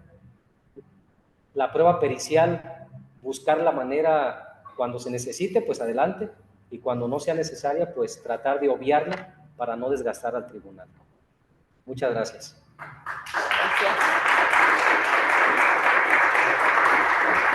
Muchas gracias a todas y a todos que estuvieron en esta sesión. Muchísimas gracias al juez maestro Fernando Fernández Castañeda por esta muy interesante charla, muy exhaustiva. Muchísimas gracias porque creo que nos ha dejado mucha claridad en cuanto pues a las partes de este proceso, que pues como decíamos al principio, aunque ya tiene algunos añitos, pues sigue siendo nuevo. Entonces, bueno, pues quería preguntar si tenemos preguntas, tanto de este lado o del público también que nos ve en línea, pero sí tenemos aquí 2 preguntas en la sala, entonces si gusta, por favor, adelante, abogado. Sí, buenas tardes a todos. Gracias. Señor juez, quiero agradecerle. Conocemos el trabajo que venimos allá y sabemos de su calidad, no solo como titular del programa profesional que preside, sino además por su calidad como persona. Eso demuestra que con esa competencia y charla hemos tenido la oportunidad de que el colegio de abogados también participe y ver el tiempo. Señoría, tengo algunas inquietudes. La primera de ellas, si me lo permite, ¿por qué existe tanta resistencia de los años de conciliación a permitir que el abogado que acompaña al trabajador participe? Porque el 684, su inciso E, es puntual, podrá estar asistido. Incluso antes, como el que se podrá ser acompañado de su confianza, pero luego puntuales podrá ser asistido por el abogado. ¿Por qué existe tanta resistencia? Y luego, al momento de comparecer, uno pareciera que uno es el negrito de la ropa, o aíslan a uno, lo hacen prácticamente, más o menos que lo digan, más o menos, y luego no intervenir precisamente haciendo referencia de esta exposición normal. Sí. Sí, muchas gracias por esa pregunta, por esa participación. Les decía hace un momento que en algunos conversatorios que hemos tenido con personas conciliadoras y con el propio director, el tema que yo les comentaba a ellos era la cuestión de las distancias para tratar de hacer efectivo ese derecho de las partes de poder tramitar el procedimiento de conciliación prejudicial de las 3 maneras distintas, iniciar personal, por escrito o por medio de la videoconferencia, implementar. Actualmente ya creo que hay algunos avances para poder permitir la conciliación vía remota que antes no tenía y poder facilitar el acceso a la justicia. Ese era un punto importante. Y en cuanto a esa resistencia de personas conciliadoras en cuanto a la participación activa o efectiva de un abogado, creo yo que viene de lo que les comentaba al principio de esta charla en cuanto a las mesas de análisis que se llamaron Justicia Cotidiana, como del 2014 por ahí, donde prácticamente lo que se decía era de que la conciliación estaba siendo desaprovechada y se veía como un mero formalismo, como una mera etapa que había que saltar para avanzar en el procedimiento judicial. Entonces, yo creo que todavía viene como que esa parte del personal del centro, como que está pensando que todavía pudieran estar los abogados apegados a alguna práctica inadecuada de anterior sistema. Pero yo les decía hace rato, para mí la presencia de un abogado siempre ha sido importante. He trabajado en juzgados más de 20 años y créanme que en todas las ocasiones que lo pude hacer, yo nunca le dije a alguna persona justiciable, ¿sabes qué? Releva a tu abogado particular y pon a un defensor público de oficio. ¿Por qué? Porque sinceramente trabajando en juzgados se da uno cuenta de que a veces para el funcionario judicial es más práctico trabajar con defensores públicos de oficio, etcétera. Porque a veces el abogado postulante pues es más inquieto, promueve los recursos, etcétera. Pero créanme que a mí siempre lo que me gustaba era de que los abogados promovieran los recursos, que se fueran más allá, que no se quedaran con la idea de primera instancia, sino que exploraran, promovieran, experimentaran, porque también de esa manera construimos las líneas argumentativas de jurisprudencia, etcétera, y vamos esclareciendo muchos artículos de la ley que actualmente es nueva todavía. Si vemos cada viernes las tesis que van saliendo, pues ahí vamos viendo cómo de una manera, a veces hasta de manera aislada, pero empiezan a haber ciertos criterios que nos van abriendo y nos van dando la luz para interpretar algunos artículos.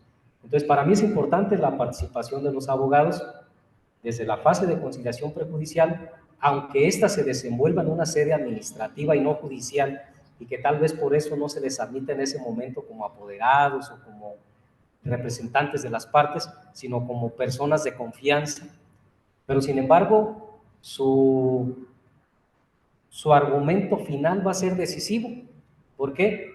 Porque si ya las partes están previamente entendidas con ustedes en cuanto a que escuchadas las propuestas antes de tomar una decisión, pueden pedir una pausa y salir a consultar con su abogado, creo que es un derecho que a nadie se le puede negar. Ya una vez escuchado la opinión de su abogado, que les diga, ¿sabes qué? Creo que está bien el convenio, o mira, ¿sabes qué? Creo que hay que pedir un poco más en esta parte. Cada quien de ustedes sabe su estrategia de litigación.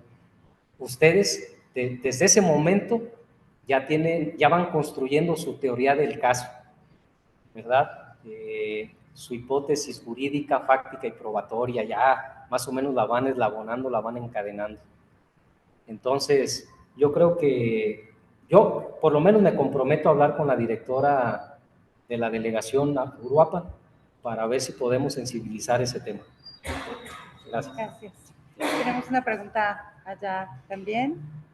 Tengo una pregunta, pero previo quiero agradecerle porque ya con más claridad podemos promover que las diversas partes del juicio. Quiero unir un poco la reflexión del tratado anterior, porque bajo protesta decir verdad, Sí. al acompañar a uno de los trabajadores a la justicia de expresión, la conciliadora expresa la conciliadora le expresa que irse a juicio le va a provocar más gastos porque los peritajes los tiene que pagar él. Y uno, como convidado de piedra. Sin embargo, en ese momento le dije a mi cliente, vamos a comentar. Lo que te está diciendo la conciliadora es totalmente falso y contrario de derecho. Además, tú tienes todo el derecho de negarte el ofrecimiento que haga aquí el patrón. Te sugiero mejor que iniciemos el juicio. Pareciera que entre los conciliadores, ojalá que se lo haga saber al titular del Centro de Conciliación Laboral, hay una mecánica de que entre más conflictos acuerden, para ellos es un mérito personal incluso de distinción porque lograron la conciliación. Cuando en realidad el trabajador llega en una condición de total vulnerabilidad, de desconocimiento de la ley, de desconfianza hacia la institución, de una necesidad económica ya muy presente por los despidos injustificados que comúnmente se niegan. Entonces, esa es una parte que el legislador, los litigantes, los jueces, tenemos que seguir madurando para que la ley se modifique y permita algunas otras características del ámbito conciliatorio. Ese es un primer momento, señor juez. Un segundo momento es que en una invitación, en el marco de las facultades de los jueces, se invita a las partes a que se sienten a escuchar las propuestas. Y para nuestra sorpresa y nuestro gusto, se presenta en persona el propio juez a tratar de conciliar. ¿Pero qué cree? No va a la parte patronal. Y entonces el juez dice, bueno, ya mejor nos vemos hasta la audiencia respectiva para no desperdiciar que venga el trabajador a cada rato del tiempo, que el espíritu de la ley para despresurizar los tribunales de tantos juicios que pareciera ser que son más ágiles, se llama permanentemente a la conciliación, incluso hasta antes de la ejecución de la sentencia. Sin embargo, todavía estamos en una situación en donde las partes, yo no puedo admitir que solamente una de las partes, le buscan el laberinto para escurrirse. Y tendríamos que culturizar a ambas partes para hacer valedero el derecho del trabajador primordialmente y el equilibrio con la parte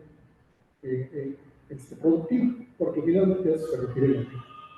Y yo le hago una pregunta que me llama mucho la atención, pero en este asunto que yo estoy viendo, el patrón presenta pruebas, documentos falsos, la firma y una huella digital que dice que es del trabajador, en la cual le dice al juez, pues ahí están las listas de asistencia y no le debemos horas extras, y ya le dimos sus vacaciones, es más, dejó de venir a trabajar, mira, en las firmas ya no aparece, porque la firma del trabajador es totalmente, se puede replicar a veces en muchos casos.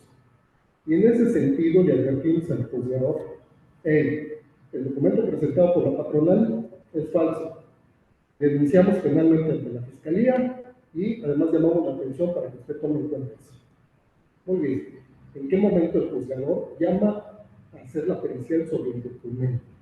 Eso es algo que le llama mucho la atención de esta plática que usted hace, señor, para que tenga claro que si el juez pasa por alto llamar a hacer la pericial, a pesar de las advertencias que le hemos hecho, acudir al respectivo recurso para que no haga, le haga facilidad a patronal que presente unos documentos con firma y huella digital de quién se le toma. Sí. En cuanto a la pericial primeramente se tuvo que haber ofrecido por parte de ustedes si usted es parte actor, en el escrito de demanda, y una vez vista la contestación de demanda, tiene el derecho a formular réplica. Entonces, si en la contestación de demanda se introdujeron esos documentos señalados como o tildados como falsos, ahora es en la réplica donde ustedes como parte actora promueven la pericial, únicamente ofreciendo la pericial, el cuestionario, que son las preguntas para el perito, y acompañando una copia de traslado para la contraparte. Eso es suficiente para que el juez en un momento dado admita la prueba pericial. ¿Cuándo la va a admitir? Hasta la audiencia preliminar. Cuarta etapa de la audiencia, se admiten las pruebas, y en este caso de la pericial, como les decía hace unos momentos, se va a mandar llamar a la persona para la toma de muestras, donde ya las va a producir ahí, y estas, en el caso de aquí de Morelia no hay problema, porque puede estar presente directamente la perita. para hacer la toma de muestras, etcétera, y después emitir su opinión pericial. Lo único que sí le puedo decir es de que es un perito oficial, es un perito a sueldo fijo del Supremo Tribunal de Justicia y por lo tanto garantiza, entre otras cosas, la imparcialidad al momento de emitir el peritaje. El peritaje ya es único, de tal manera que ya no va a haber necesidad de que la contraparte proponga perito y que después haya un tercero en discordia. Lo que diga la perito va a ser determinante en este juicio y en su momento valorado. Si definitivamente se acredita que la parte demandada se condujo faltando a la verdad en base a los documentos exhibidos, se generan consecuencias legales que lo más seguro es que la persona juzgadora las va a aplicar en la sentencia, que son las actuaciones notoriamente improcedentes, la falsedad, artículos 48 y 48 bis, y prácticamente decirles que no son bajas las multas. Yo solamente he impuesto una a una persona demandada porque negó una relación laboral y dentro de las pruebas ofrecidas después estaba una denuncia de hechos en contra de los propios trabajadores. Y obviamente pues no había para dónde hacerse, la falacia era totalmente visible y se tuvo que imponer esa multa, y en términos del 48 bis, la multa es de 100 a 1000 UMAS, y únicamente por ser benevolente, por ser la primera ocasión, impuse la multa mínima de 100 UMAS, pero son más de 10,000 pesos. A veces he estado tentado en imponer alguna otra en algún otro asunto, pero créanme que veo a veces que el asunto no va a dar para pagar una multa, a veces hasta de menos. Y prácticamente con un fuerte apercibimiento, una llamada de atención en la propia sentencia, a veces es suficiente, porque créanme que cuando lo he hecho, ha habido abogados que después de leer la sentencia, al día siguiente, que están notificados, se acercan al juzgado y a su servidor le han pedido una disculpa por haberse conducido con falacia en alguna cuestión del proceso. Entonces sí funciona también el apercibimiento, porque obviamente se dice ahí que es la primera vez, se apercibe y en la subsecuente se aplicará multa. Entonces, en cuanto a la pericial, pues ya le comenté las etapas y el desahogo también, y en su momento va a ser determinante para imponer una sanción por actuaciones notoriamente improcedentes. Gracias, señor juez. Tenemos una pregunta en la sala virtual. Voy a pedirle a la persona, Rosy Jasso, a ver si puede abrir su micro. Y adelante, por favor. Buenas tardes, muchas felicitaciones, señor juez. Excelente ponencia, ¿verdad? Y formular su pregunta. No la estamos escuchando. Que encienda el micrófono en la licencia. ¿Está encendido su micro? Sí, creo que sí está encendido, pero no la escuchamos. Sí, tenemos audio suficiente nosotros. Sí, a ver nuevamente. Ajá.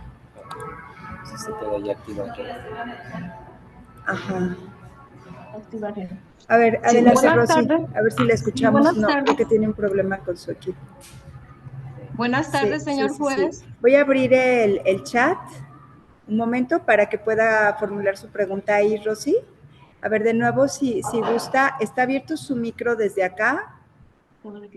Vemos que está abierto, pero no la escuchamos. Sí, sí está abierto. ¿Usted nos escucha?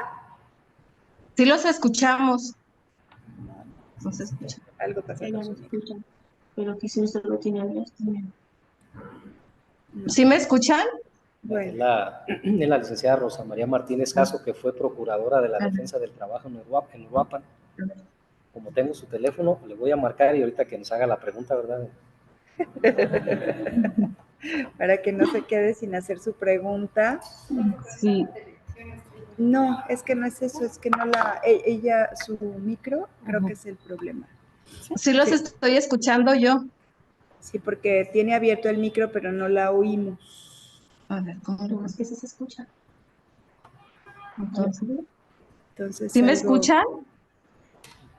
O sea, las demás personas sí escuchan. Entonces, tal vez será este equipo. Ahorita nos va a dictar la pregunta. Ok. A ver. Pues sí lo escucho, es para felicitarlos, mis participaciones, los elementos aportados por los avances de la ciencia, refiriéndonos especialmente a los medios aportados de tecnología, lo que es WhatsApp, medios electrónicos, celular, como medio de perfeccionamiento, y en relación a la prueba pericial en informática y medios electrónicos, aquí como lo dije antes, desde el inicio de la demanda, nosotros incorporamos lo que es esa prueba y también ofrecemos el celular, lo anexamos ahí, y también anexamos lo que es el interrogatorio, anexamos lo que es el interrogatorio en el cual se va a basar prácticamente el perito. Se me hace de mucho interés lo que es esta prueba pericial y la incorporación. Gracias. Muy bien, gracias, licenciada Rosita. Fíjense que la prueba de los avances de la ciencia es muy importante. A veces se presentan varias características, varias aristas que van diferenciando cada asunto. Ha habido asuntos donde la parte oferente de la prueba documental digital o de avances de la ciencia exhibe las impresiones, por ejemplo, de una conversación telefónica, pero después, como decía la licenciada Rosita, no ofrece la pericial y tampoco acompaña los elementos necesarios para el desahogo de la prueba, como lo es el teléfono.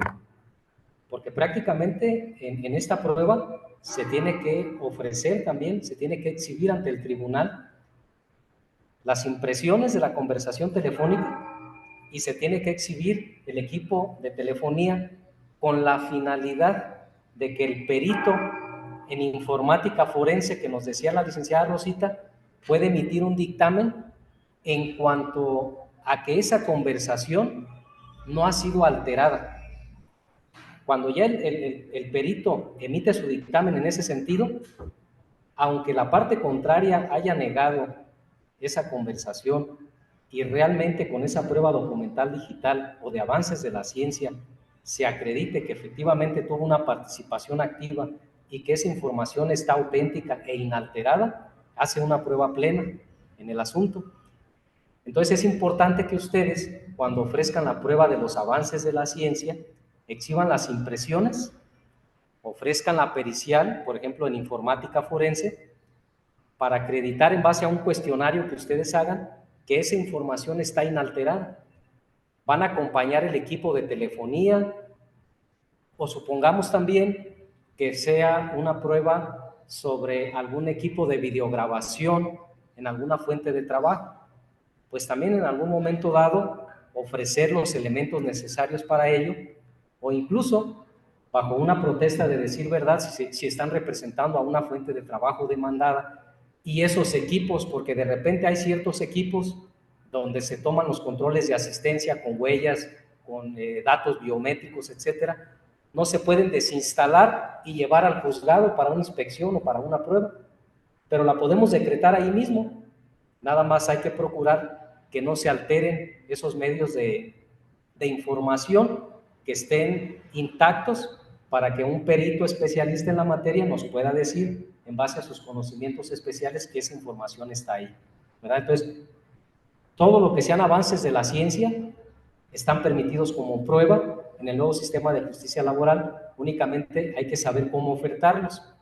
¿Qué nos pasó una vez en un asunto de mucha precariedad, de mucha informalidad laboral, de un trabajador despedido, donde se negó la relación laboral, donde se decía que no había documentos, no había nada, y el trabajador únicamente tenía una conversación vía WhatsApp, pero desgraciadamente en aquel momento, la persona que lo representaba únicamente exhibió copias de la conversación telefónica. No ofreció la prueba documental digital como debe de ser, artículo 836, letra C de la Ley Federal del Trabajo.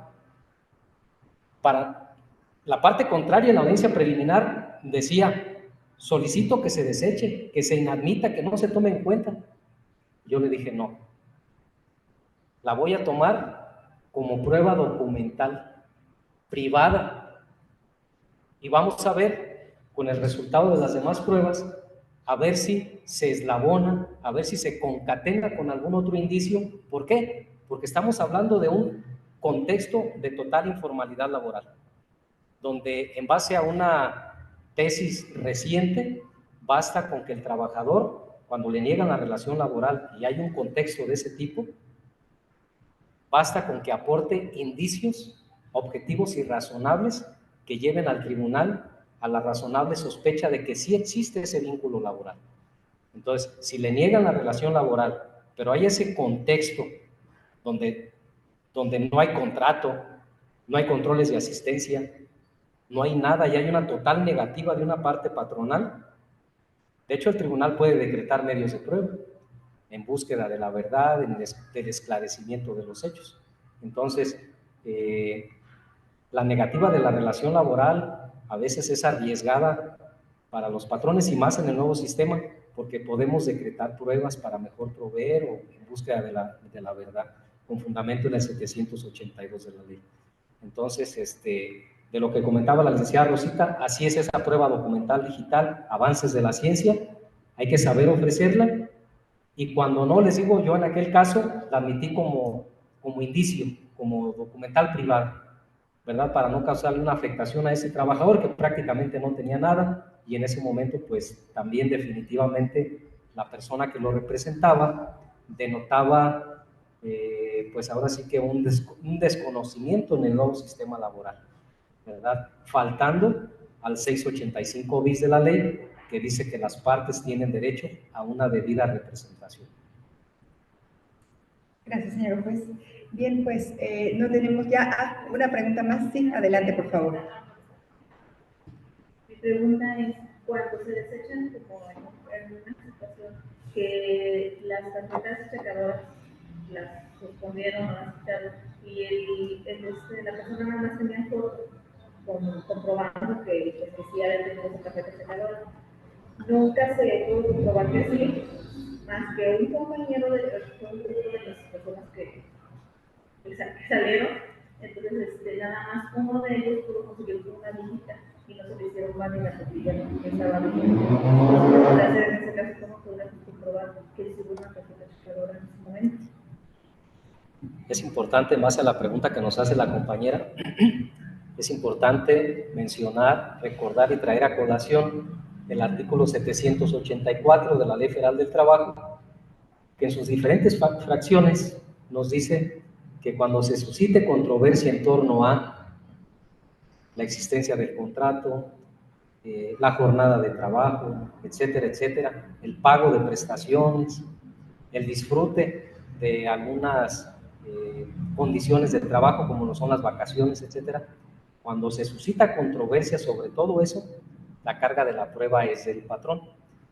Atenuada mediante jurisprudencia la cuestión de la jornada de trabajo, la extraordinaria, atenuada a las 9 horas que nos marca la Ley Federal del Trabajo.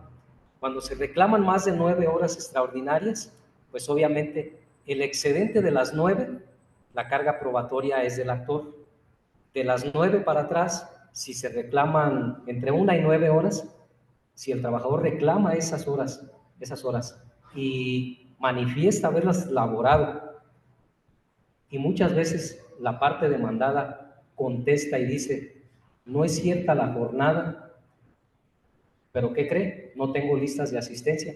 Pues yo le digo, lo siento mucho, porque en sentencia tú solo te estás afectando, porque ¿cómo me vas a acreditar la jornada? Está controvertida la jornada, ¿cómo la vas a desvirtuar tú o cómo vas a acreditar tú que efectivamente el trabajador no trabajó horas extras si tú mismo me estás diciendo bajo protesta de decir verdad que no tienes controles de asistencia?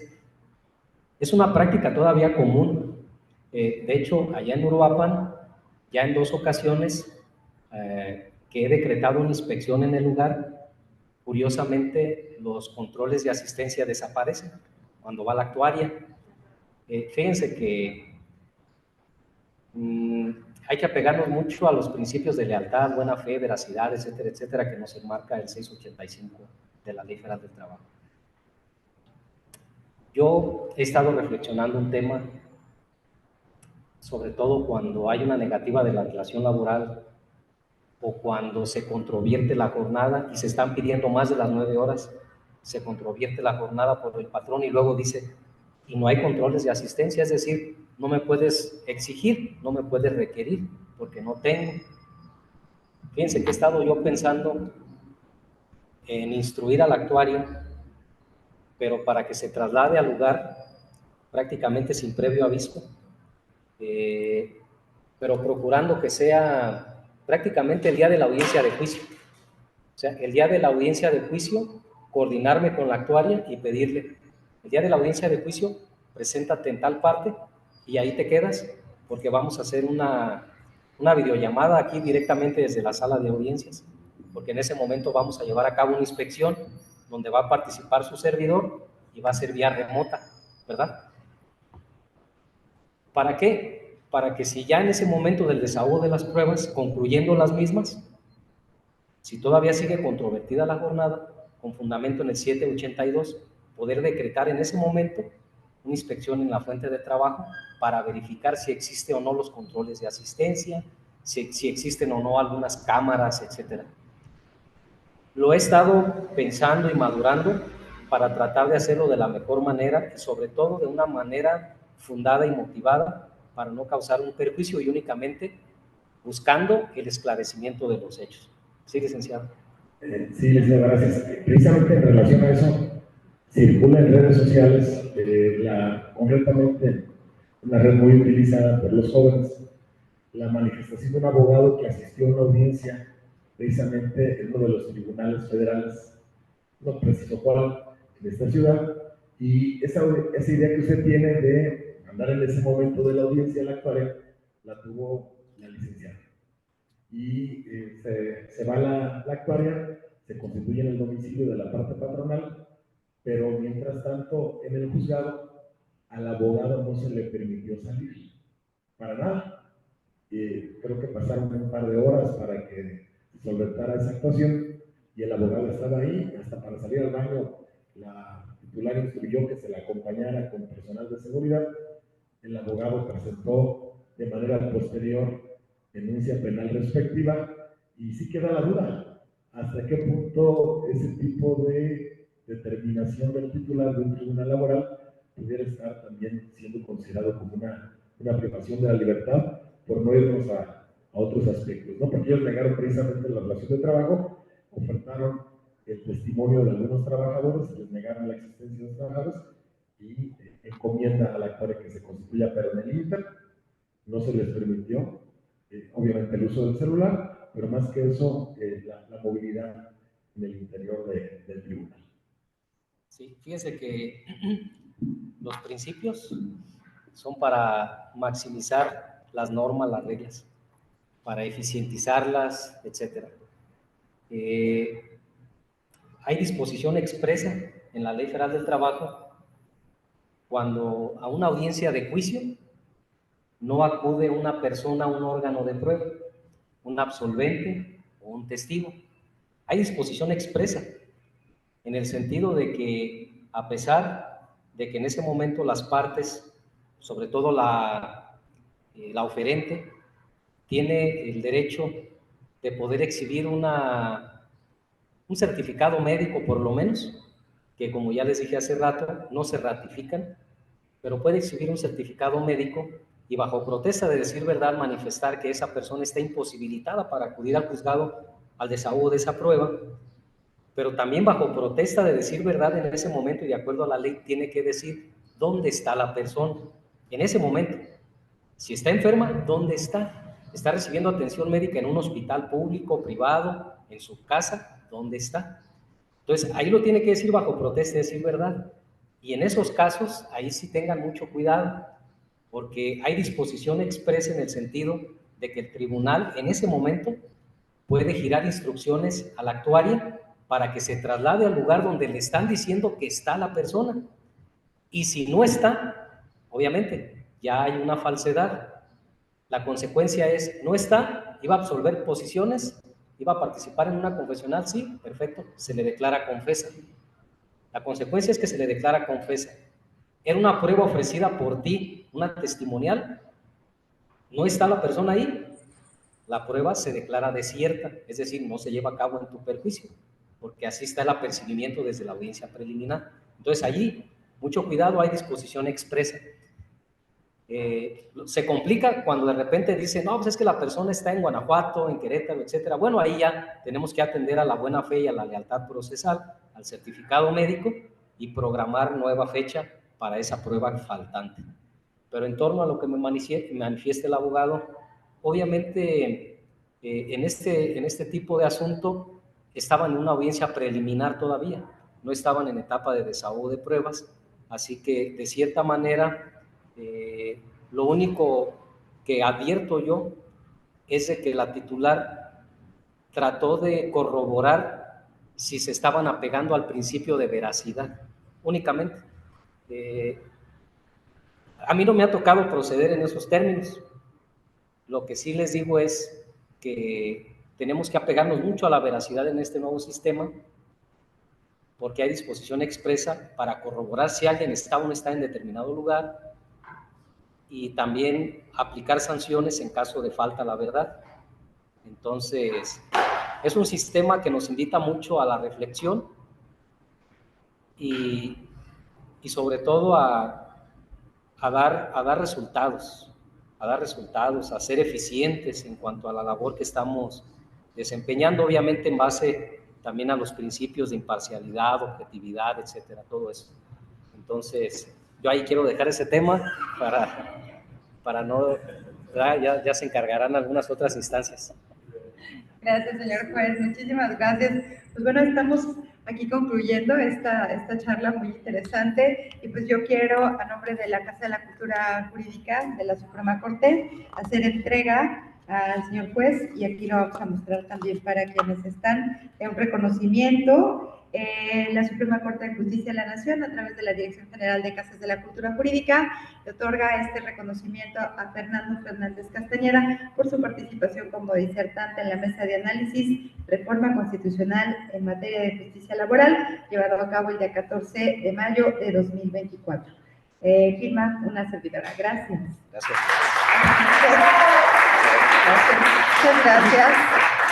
Gracias, pues, agradecerles nuevamente por su asistencia, recordarles que los espacios que ofrecemos desde el Poder Judicial del Estado, desde la Casa de la Cultura Jurídica, son espacios que al final de cuentas son parte de lo que toda la ciudadanía de alguna manera pues pagamos con nuestros impuestos. Hay que aprovecharlos, creo que son espacios valiosos, espacios que ofrecen muchas opciones, y creo que también es muy importante que los aprovechemos, que tengamos esta oportunidad. No en todos los lugares se dan estas posibilidades, entonces bueno, pues hay que aprovechar este privilegio que tenemos. Entonces, gracias, nos vemos para la próxima, ya estamos preparando el siguiente mes, así que tengan muy bonita tarde, nos vemos también para las personas que nos escuchan, que nos ven en línea, que tengan buena tarde y hasta pronto.